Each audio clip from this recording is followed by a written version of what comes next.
Thrissur bureau ആക്രമിച്ച youth Congress സംസ്ഥാന general secretary Mithun Mohan Rahul മാങ്കൂട്ടത്തിന്റെയും Shafi പറമ്പലിന്റെയും ഉറ്റ സുഹൃത്താണ്. മിഥുന്റെ നേതൃത്വത്തിൽ 5 അംഗ സംഘമാണ് തൃശൂർ ബ്യൂറോയിൽ അതിക്രമം നടത്തിയത്. ജി പ്രസാദ് വിവരങ്ങൾ നൽകും. പ്രസാദ്, യൂത്ത് കോൺഗ്രസിന്റെ സംസ്ഥാന ഭാരവാഹി തന്നെയാണ് ഇപ്പോൾ ആക്രമണത്തിന് നേതൃത്വം വഹിച്ചത്.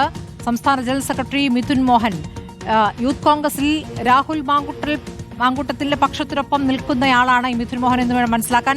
ഈ ആക്രമണത്തിന് നേതൃത്വം കൊടുത്തതും മിഥുനാണല്ലോ. എന്താണ് നമുക്കിപ്പോൾ അറിയാനാകുന്നത്? അതുതന്നെയാണ് സ്മൃതി. രാഹുൽ മാങ്കൂട്ടത്തിൻ്റെ ഏറ്റവും അടുത്ത സുഹൃത്തുക്കളാണ്, അല്ലെങ്കിൽ വലങ്കൈയാണ് ഇതിനെല്ലാം നേതൃത്വം നൽകിയത് എന്നുള്ളതാണ് നമുക്ക് യൂത്ത് കോൺഗ്രസ് ക്യാമ്പുകളിൽ നിന്ന് മനസ്സിലാകുന്ന ഒരു കാര്യം. മാത്രമല്ല, ഇതിൻ്റെ പിന്നിൽ വ്യക്തമായ ഒരു ഗൂഢാലോചന നടന്നിരുന്നു എന്നുള്ളതാണ്. രാഹുൽ മാങ്കൂട്ടത്തിൻ്റെ ഏറ്റവും അടുത്ത ആളുകൾ നേരിട്ട് ചെയ്ത ആക്രമണം എന്ന നിലയ്ക്ക് ഒരുപക്ഷെ ഇനിയിപ്പോൾ ഇത് രാഹുൽ മാങ്കൂട്ടത്തിൽ തന്നെ അറിഞ്ഞുകൊണ്ടുള്ള ആക്രമണമായിരുന്നോ എന്നുള്ളത് കണ്ടെത്തേണ്ടത് തീർച്ചയായും പോലീസ് അന്വേഷണത്തിൽ കൂടിയാണ്. കാരണം അങ്ങനെയല്ല എങ്കിൽ എങ്ങനെ ഇങ്ങനെ പ്രധാനപ്പെട്ട നേതാക്കൾ ഉൾപ്പെടെ ഈ ആക്രമണത്തിൽ നേതൃത്വം നൽകും എന്നുള്ളത് തന്നെയാണ്. നമുക്കറിയാവുന്നതുപോലെ കഴിഞ്ഞ കുറേ ദിവസങ്ങളായി യൂത്ത് കോൺഗ്രസിൻ്റെ ഗ്രൂപ്പുകളിൽ ഇത്തരത്തിലുള്ള ചർച്ചകൾ വളരെ സജീവമായിരുന്നു. റിപ്പോർട്ടർ ടിവിക്കെതിരെ ആക്രമണം നടത്തണം എന്ന് പറയുന്ന ചർച്ച, അത് നമ്മൾ തിരുവനന്തപുരത്ത് നമുക്കതിൻ്റെ വിവരം കിട്ടിയതാണ്. നമ്മളത് പ്രേക്ഷകർക്ക് മുമ്പാകെ എത്തിക്കുകയും ചെയ്തതാണ്. കൊല്ലയിൽ ശ്യാംലാൽ എന്ന് പറയുന്ന യൂത്ത് കോൺഗ്രസിൻ്റെ പാറശാലയിലെ മണ്ഡലം സെക്രട്ടറിയാണ് അങ്ങനെ ഒരു ആഹ്വാനം നടത്തിയത്. 20 പേർ ചേർന്ന് റിപ്പോർട്ടർ ടിവിയുടെ ഓഫീസ് തല്ലിപ്പൊളിക്കണം, രാഹുൽ മാങ്കൂട്ടത്തിൽ രാജിവെക്കുകയാണെങ്കിൽ അതിനിപ്പോൾ റിമാൻഡിൽ പോയാലും കുഴപ്പമില്ല എന്നുള്ള ആഹ്വാനം ആ ഗ്രൂപ്പിൽ നടത്തിയിട്ടും യൂത്ത് കോൺഗ്രസിൻ്റെ ജില്ലാ അധ്യക്ഷൻ ഉൾപ്പെടെയുള്ളവർ ആ ശബ്ദ സന്ദേശത്തെ എതിർത്തില്ല, അത് റിമൂവ് ചെയ്തില്ല, അത് തുടരുകയായിരുന്നു. അങ്ങനെയാണ് അത് പ്രേക്ഷകരുടെ മുന്നിലേക്ക് നമ്മൾ എത്തിക്കുകയും ചെയ്ത്. അത് ഏതെങ്കിലും തിരുവനന്തപുരം ജില്ലയിലെ ഒരു യൂത്ത് കോൺഗ്രസ് പ്രവർത്തകന് തോന്നിയതല്ല എന്നുള്ളതാണ്. മറ്റ് പല ജില്ലകളിലും രാഹുൽ മാങ്കൂട്ടത്തിനെ അനുകൂലിക്കുന്നവരും രാഹുൽ മാങ്കൂട്ടത്തിൻ്റെ ശിഷ്യന്മാരും ഇതിന് നേതൃത്വം നൽകുന്നു എന്നതിൻ്റെ സൂചന തന്നെയാണിത്. യൂത്ത് കോൺഗ്രസിൻ്റെ വലിയൊരു വിഭാഗം നേതാക്കളും ഈ ആക്രമണത്തെ അംഗീകരിക്കുന്നില്ല.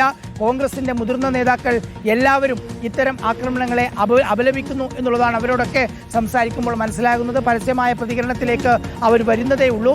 ഒരു കാര്യം ഉറപ്പാണ് സ്മൃതി, റിപ്പോർട്ടറിനെതിരെ ബോധപൂർവമായ ആക്രമണം നടത്താൻ രാഹുലിൻ്റെ ഏറ്റവും അടുത്ത സുഹൃത്തുക്കളായിട്ടുള്ളവർ ചില ജില്ലകളിൽ ശ്രമിക്കുന്നു എന്ന നേരത്തെ വിവരമുണ്ടായിരുന്നു. കോഴിക്കോട്ട് അത് നമ്മൾ നേരിട്ട് കണ്ടതാണ്.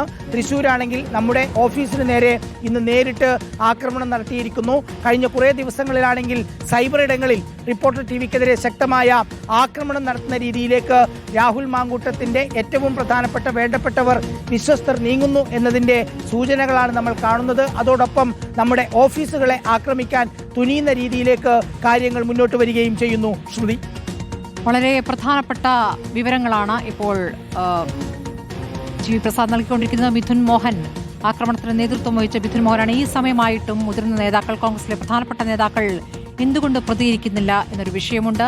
ഇതിപ്പോൾ റിപ്പോർട്ടർ ടിവി നടത്തിയ കണ്ടുപിടിച്ചൊരു വാർത്തയല്ല. യഥാർത്ഥത്തിൽ പാർട്ടിക്കകത്തെ അപജയം പുറത്തേക്ക് വന്നത് അതുമായി ബന്ധപ്പെട്ട യുവതികൾ തന്നെ നടത്തിയ വെളിപ്പെടുത്തലാണ്. ആ വാർത്തയുടെ അടിസ്ഥാനത്തിൽ പാർട്ടിക്ക് തന്നെ നടപടിയെടുക്കേണ്ടി വന്നു. രാഹുൽ മാങ്കൂട്ടത്തിലെ പാർട്ടിയുടെ എല്ലാ സ്ഥാനങ്ങളിൽ നിന്നും മാറ്റി നിർത്തി.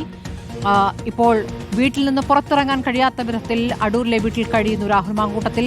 പക്ഷേ രാഹുലിന് വേണ്ടി ഒരു പറ്റം ആളുകൾ സൈബർ ആക്രമണങ്ങളും ഒരു പറ്റം ആളുകൾ പുറത്തെ ആക്രമണങ്ങളും തുടരുന്നു. പുറത്തും അകത്തും സൈബർ ആക്രമണങ്ങൾ മാധ്യമപ്രവർത്തകർക്ക് നേരെ കൂടിയാണ്. പ്രത്യേകിച്ച് റിപ്പോർട്ടർ ടിവിക്കെതിരെ, റിപ്പോർട്ടർ ടിവിയുടെ റിപ്പോർട്ടർമാർക്കെതിരെ ആക്രമണം നടന്നു. നേരത്തെ പേരാമ്പ്രയിലുണ്ടായി, വടകരയിലുണ്ടായി. ഇന്നിപ്പോൾ തൃശ്ശൂരിലെ ഓഫീസിലേക്ക് 5 അംഗ സംഘം, യൂത്ത് കോൺഗ്രസ് സംസ്ഥാന ജനറൽ സെക്രട്ടറി മിഥുൻ മോഹന്റെ നേതൃത്വത്തിലുള്ള 5 അംഗ സംഘം എത്തിയിട്ടാണ് കരിയോയിൽ ഒഴിച്ചിരിക്കുന്നത്. എന്തിനാണ് ഈ കരിയോയിൽ ഒഴിച്ചത്? നിങ്ങളുടെ പാർട്ടി മുൻ അധ്യക്ഷനെതിരെ ഉള്ള വാർത്തകൾ പുറത്തു വന്നതിലാണോ? അതിന്മേൽ പാർട്ടി തന്നെ എടുത്തിരിക്കുന്ന തീരുമാനം നിങ്ങൾക്ക് സ്വീകാര്യമല്ല എന്നതാണോ മനസ്സിലാക്കേണ്ടത് എന്ന ചോദ്യം കൂടിയുണ്ട്. സംസ്ഥാന നേതൃത്വം എങ്ങനെയാണ് പ്രതികരിച്ചത്? എന്തിന് രാഹുൽ മാങ്കൂട്ടത്തിലെ മാറ്റി നിർത്തി എന്ന ചോദ്യം അവിടെ നിൽക്കുന്നു. പ്രധാനപ്പെട്ട പ്രതികരണങ്ങൾ കോൺഗ്രസ് നേതൃത്വം നടത്തേണ്ടതുണ്ട്. ആ പ്രതികരണങ്ങൾക്കാണ് നമ്മൾ കാത്തിരിക്കുന്നത്.